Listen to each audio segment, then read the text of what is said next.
주영진의 뉴스 브리핑 본격적으로 시작을 해보도록 하겠습니다.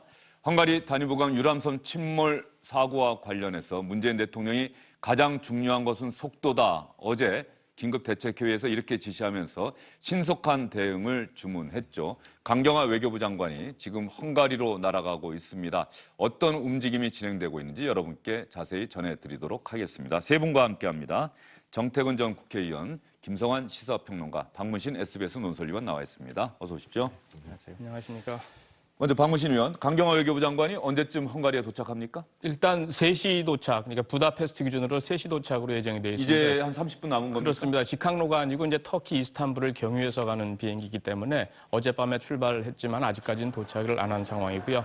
도착하게 되면은 현지 외교장관이라든가 그런 면담 이런 것들을 하고 어떤 수색 작업이라든가 이런 것과 관련된 우리 정부의 어떤 요청사항, 건의사항 이런 것들을 전달하지 않을까 이렇게 예상이 됩니다. 외국에서 난 사고, 인명피해가 발생한 사고와 관련해서 우리 외교부 장관이 긴급히 현지로 날아가는 상황. 저는 기억에 별로 없어요. 김성환 평론가도 저도 그렇죠?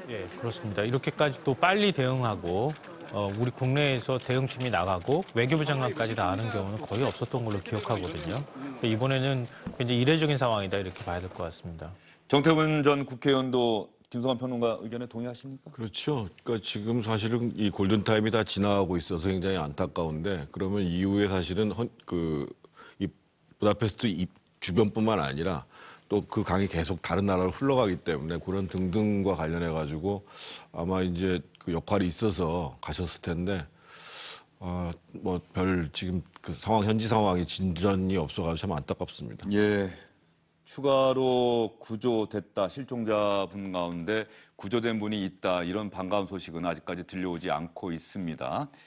외교부 브리핑을 통해서도 아직까지 추가 구조자 소식은 없다. 이렇게 외교부 브리핑에서도 나왔죠? 예, 그렇습니다. 아직까지도 26명 사망 실종 그냥 그 상황 그대로 있고 아까 화면에서도 보셨으면 알겠지만 유속이 진짜 굉장히 화면으로도 빨라 보입니다. 빨라 보이고 또 수위까지 높아져 있고 그리고 다뉴브강이 이게 그 헝가리 한 나라만을 흐르는 것이 아니고 유럽의 여러 나라를 흘러가지 않습니까? 그래서 특히 그 크로아티아라든가 루마니아 이쪽 까지 특히 루마니아에 있는 쪽은 댐이 있는 곳이거든요. 그래서 그쪽에도 아마 현지에 대한 어떤 협조 요청 이런 것들이 이어지지 않을까 이렇게 생각이 되고 헝가리에서는 지금 현재로서는 그 경찰 대테러청에서 잠수부를 투입해서 이제 선체 내부 수색 이걸 시작하겠다 이렇게 밝혀놓은 상황입니다. 예.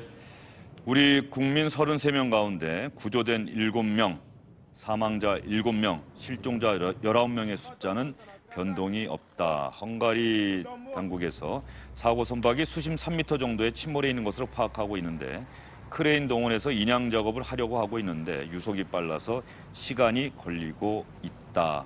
헝가리 당국과 최대한 협력하면서 우리 외교부 신속 대응팀이 현장에서 실종자 수색 작업, 구조 작업도 함께 진행할 것이다. 이렇게 외교부는 밝히고 있습니다. 이런 상황에서 신속한 대응을 지시했던 문재인 대통령의 이야기를 다시 한번 여러분께 들려드리고요. 어제 문재인 대통령이 이 사고 소식을 언제쯤 보고받고 언제쯤 첫 지시를 내렸고 이런 구체적인 일정에 대해서도 여러분에게 알려드리도록 하겠습니다.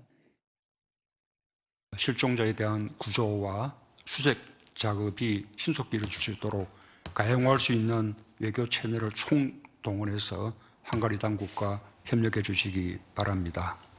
우리 해군 소방청, 해경 등 현지 파견 긴급 구조대가 최단 시간 내에 현장에 도착할 수 있도록 가용한 방법을 총동원해 주시기 바랍니다. 정부는 헝가리 정부와 협력하여 사고 원인을 철저히 조사할 예정입니다.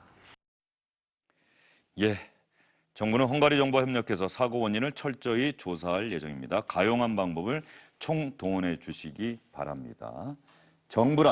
정부의 존재는 바로 대한민국의 국민의 안전을 지키는 것이다. 문재인 정부는 이렇게 강조하고 또 강조해 왔습니다.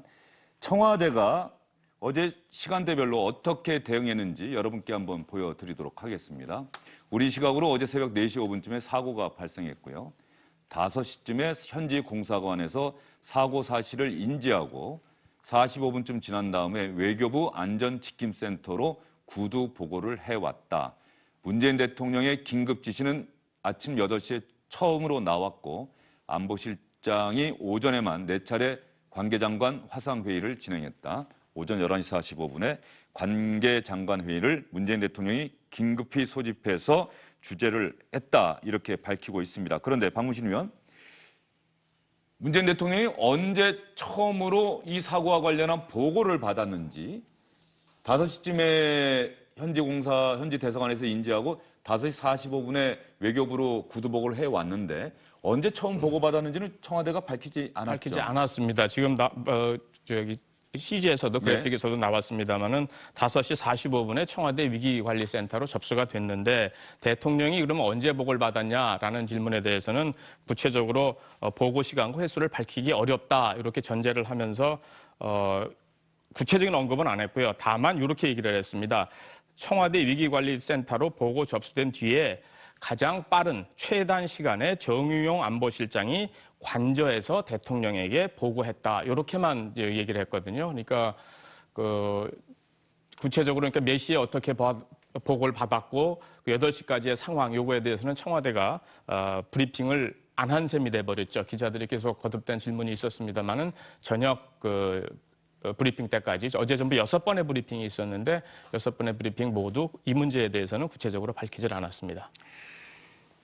어제 연합뉴스가 6시 48분에 아침에 처음으로 침몰한 유람선 탑승자가 아시아계다라고 보고를 했고 7시 35분쯤에 한국인 관광객 탑승했다고 속보가 나왔고 비슷한 시각에 어쨌든 청와대도 그러한 내용을 인지하지 않았겠느냐 뭐 이런 추측은 나오고 있는데 청와대가 일단 이거부터 한번 여쭤볼까요? 청와대 출입기자들이 왜 이런 것들을 대변인에게 청와대 관계자들에게 질문을 할까요? 이런 사고가 날 때마다.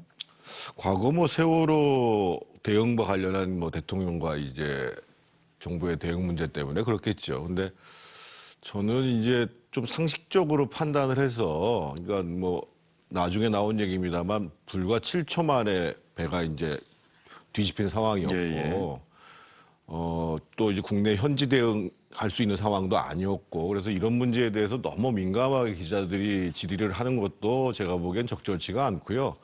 또 청와대에서도 그냥 또 시원하게 얘기를 한다손 치더라도 이게 문제될 게 없을 것 같은데 굳이 또 대면 보고 받은 시점에 대해서 굉장히 예민하게 생각하는 것도 제가 보기엔 그렇게 정상적인 것 같지는 않아요. 예, 청와대에서 왜 있는 그대로 정확하게 몇 시에 보고가 이루어졌고 몇 시에 첫 지시가 내려갔다. 8시에 첫 긴급 지시가 내려갔다고 아까 나오긴 했습니다만 처음 보고받은 시간 굳이 얘기 안 할 이유도 없을 것 같은데 말이죠.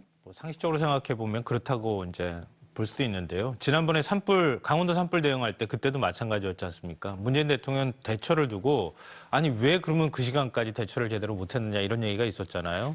그러니까 9시 44분에 3단계 대응 발령이 있었는데 왜 문 대통령이 11시 10분이 넘어서야 그 긴급 대응 지시를 내렸느냐? 그럼 그 사이에 뭐 했느냐? 이렇게 얘기하기 시작했고 실제로 산불이 난 시각까지 또 거슬러 올라가요. 예. 그래서 7시 넘어서 산불이 발생했는데 왜 11시까지 뭐 했느냐 4시간 동안. 이렇게 자꾸 정쟁을 삼기 때문에 청와대에서 이 내용을 공개하는 게 오히려 더 정쟁을 불러일으킬 가능성이 있다 이렇게 우려하지 않았을까 싶고요. 근데 우리가 이제 과거에 정부의 대처, 정부의 컨트롤 타워에 대한 어떤 불신이 있기 때문에 자꾸 이런 질문을 하게 되는데요. 조금만 더 우리가 생각을 해보면 참 이거 판단하기 쉽지 않은 문제라는 생각을 하시게 될 겁니다. 예를 들어서요. 얼마나 빨리 보고해야 대통령이 빨리 보고받는 것이냐. 이런 문제가 있고요. 왜냐하면 대통령한테 보고할 때 1차로 위기관리센터에서 보고를 받고 위기관리센터 차원에서 이것들을 보고할 가치가 있는 사고인지 아닌지 또 1차 대응을 어떻게 할 것인지 이런 것들이 있어야 되잖아요. 초동 대처가 굉장히 중요하기 때문에. 이런 과정이라는 게 있는 것이고요. 또 하나는 어떤 사안에 대해서 대통령한테 보고를 하는 것이 맞느냐. 이런 부분들도 있는 겁니다. 그러니까 이 사안의 경중을 다 어떻게 우리가 판단하는 절대적 기준이 있는 것이 아니기 때문에 예를 들어서 대통령이 청와대에서 판단할 때는 이거는 조금 늦게 보고 받으셔도 될 것 같다라고 해서 보고를 받았는데 아니 우리 국민 한두 명이 외국에 나가서 사망하거나 사망한 사건에 대해서 대통령한테 왜 신속 보고 안 했느냐 이렇게 하기 시작하면 그것 자체가 정쟁이 될 수 있다는 거죠. 그러니까 그런 부분에 대해서 청와대가 좀 우려하는 시선이 있지 않을까 싶습니다. 예. 어쨌든 간에 어제 청와대 문재인 대통령의 지시로 신속 대응팀도 급파를 했고 더 보낸다고 하죠? 신속 예, 대응팀의 그렇습니다. 그 규모를 더 확대한다는 얘기가 있던데. 예, 그렇습니다. 지금 39명인가요? 원래 예정이 돼 있었는데 지금 47명으로 늘리는 거죠. 아마 외교부, 경찰 이쪽 인력을 조금 늘리는 것 같아요. 아마 외교부 인력을 늘리는 거는 이제 사고 현장에서 있을 수 있는 외교적 어떤 법적 문제 요거에 대한 추가 협의가 좀 필요한 것 같고요. 경찰을 늘리는 거는 이제 수색 이후에 어떤 그 신원 확인이라든가 이런 감식 이런 부분이 필요하기 때문에 아마 늘리는 게 아닌가 싶습니다. 지금 화면에 나온 거 보니까 신속 대응팀에는 우리 해군 잠수사라고 적힌 명찰도 달고 있고요. 또 소방대원들, 경찰관들 이렇게 구성이 돼서 헝가리 부다페스트 현지로 급파가 됩니다. 아마 현지에 가서는 헝가리 소방당국 또 경찰 당국과 협력을 해서 실종자 수색 작업, 구조 작업을 함께 진행할 것으로 보입니다. 그런데 시간은 야속하게 흐르고 있는데 다뉴브강의 속도는 여전히 물살은 빠르게 흘러가고 있고 실종된 분 가운데 추가로 구조됐다는 소식은 안타깝게 아직까지 들려오지 않고 있습니다. 그러나 희망을 포기할 수는 없겠지요. 잠시 뒤 오후 3시 주영진의 뉴스 브리핑 2부에서 헝가리 다뉴브강 유람선 침몰 사고와 관련해서 현지 상황은 어떤지, 구조 작업은 어떻게 진행되고 있는지, 그리고 침몰한 유람선 인양 작업 시도한다고 하는데 인양 작업 시작했는지 이런 자세한 내용들을 여러분께 설명해 드리도록 하겠습니다.